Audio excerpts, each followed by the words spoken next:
This is from Philip Alexander, and his question is, it's a simple question to all members of the panel. What constitutes a breach of best interest duty and what constitutes a churn? So it's effectively the same conversation, but we're bringing in the issue of best interest. If it's in the client's best interest to change the contract, to change the policy, I'm going to get hit with a clawback. So let's start off. Who's got the microphone? Hello. I have the microphone. Hi, Louise. I have the microphone. Let's go for it. And welcome to you, Louise. It's a pleasure you. to have the opportunity to have you speak to us. My pleasure. Thank you for having me here today. So I didn't get a chance to give a response to the previous question, what's the difference between a lapse and a churn? From our perspective, when we see a client moved into a new insurance policy and it is not in that client's best interests, then we think that's a problem. And the colloquial reference to it is a churn. In our report that we did on life insurance, we didn't use the word churn, but we talked about situations where it was not in the best interests of the client to be put into a new policy, and that's what we're concerned about. So I understand that there are issues around lapse, and it's very, very difficult to define that. We've got quite a blunt definition, I think, of churn, in the sense that we're really looking for a situation where it's not in the best interest of the client. And there can be a little bit of a grey area. When you're moving a client to a new policy, is it or isn't in the best interest? We're way over the side where it clearly isn't in the best interest. And unfortunately for this industry, we do see a lot of that, and that was the kind of thing that we reported on in our report. On best interest duty, across the advice industry, we see many myriad other examples of situations where advice isn't in the client's best interest. But certainly in respect of churn, it's all about putting the client in a new policy where it's not in their best interest. Okay. Clearly not in their best interest. Understood. Is there anything else you want to add, Louise? Not at this Okay, point. we'll just move to your right. We'll give Phil the opportunity to have a think. From my perspective, it's very clear. Churn is the inappropriate replacement of product. Inappropriate, doesn't meet the best interest duty. The rest of product replacement that is in the best interest of the client is not churn, and churn should only be used to represent inappropriate product replacement that is illegal in the first place because it doesn't comply with the best interest duty. The use of the word churn in a broader context is just a terrible outcome because it misleads consumers that a replacement of a product that's in the best interest of a client is somehow wrong. It's not. And advisors have that obligation to look after the best interests of their clients, and if through doing a review they identify that they're better off in another product, then they're bound to look at that and make a recommendation. So I think that we've got to bring clarity to the issue of churn and make sure that it's only used in a very narrow context. Lapse, we've also got to have a look at, and ASIC had a pretty good go at it in report 413, and I think it was somewhere like paragraph 110 or 100, somewhere around there. You're just showing off now, Phil, aren't you? It was 111, Phil.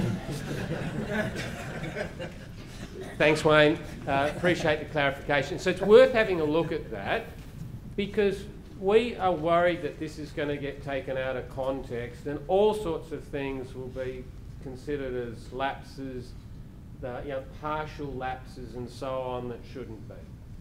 I think that it's really important that we do look at this definition and we get it right, but let's not confuse product replacement with churn. Okay, Sam, have you got anything to add? Yeah, I think this is going to be critical in relation to the clawback period in terms of how it lands, and it's interesting that Damien's here is the chairman of the Life Board. I'm with Louise, and I think most advisors know that churn is where replacement business occurs, and it's clear that there's no benefit to the client.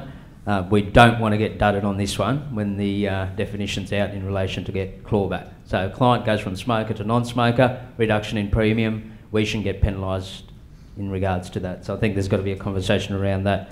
I don't think we can ever confuse the best interest duty and this churn issue. I think you've always got to meet your best interest duty. The question is, in meeting that, is there going to be financial detriment to you, the advisor, because you're going to have to take some action that may hit your pocket in terms of a clawback. that's another can of worms, and then we've got to find mechanisms to deal with that. But I don't think we can ever say that get away from our best interest duty because we're going to take a hit. I think you've got to meet the best interest duty. Yeah, I got period. you. So the devil can potentially be in the detail. You must serve your client's best interests.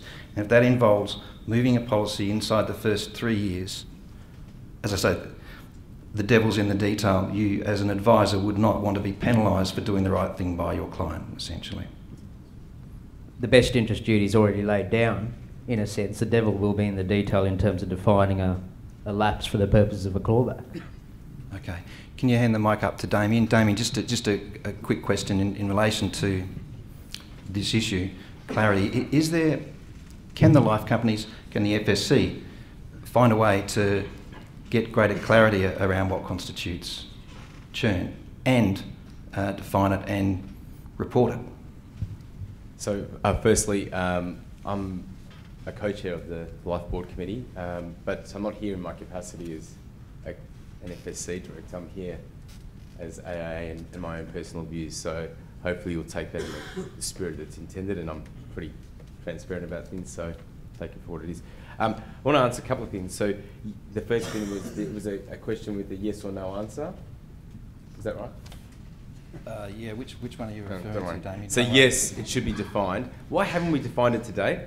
It's sort of probably been, it's a little bit instructive because it's been very difficult too. And I think, Phil's right, and Wayne, that ASIC has done a good job to try and do that in the report.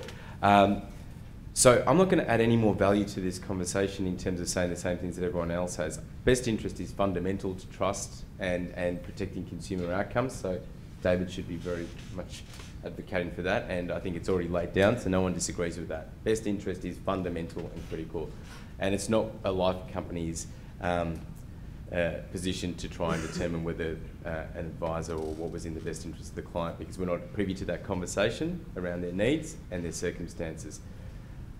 I want to move away from that for a second because I think we do need to define it, and I think clarity is important because once again it goes to the point of knowing more about the needs of consumers around life insurance. So why are they not staying on, and we need to understand those things. The bigger issue is this, which we haven't solved yet. So I get it, absolutely support it in terms of best interest, but the problem we have is fundamentally, structurally, we've got a problem because the products we're developing are meant to be there for 5 to 7 to 8 to 9 to 10 years, and they're not relevant after 12 months, 2 years, 3 years. Yes, there's going to be circumstances in life, and we all get life happens, right? Where your needs might, something in life would have changed. You may have lost your job, you divorce, family member, something. You know, there's circumstances where you have fundamental life stage change where, you know, that would fundamentally mean your needs has shifted profoundly. But the problem is, we've got a structural issue more broadly that we need to solve. So why are we developing products for you to distribute that are actually based on being in force for 7, 8, 9, 10 years and above, but they're not actually relevant? So I know that's taken a different lens on it, but the problem is we solve one problem, we don't solve the other problem.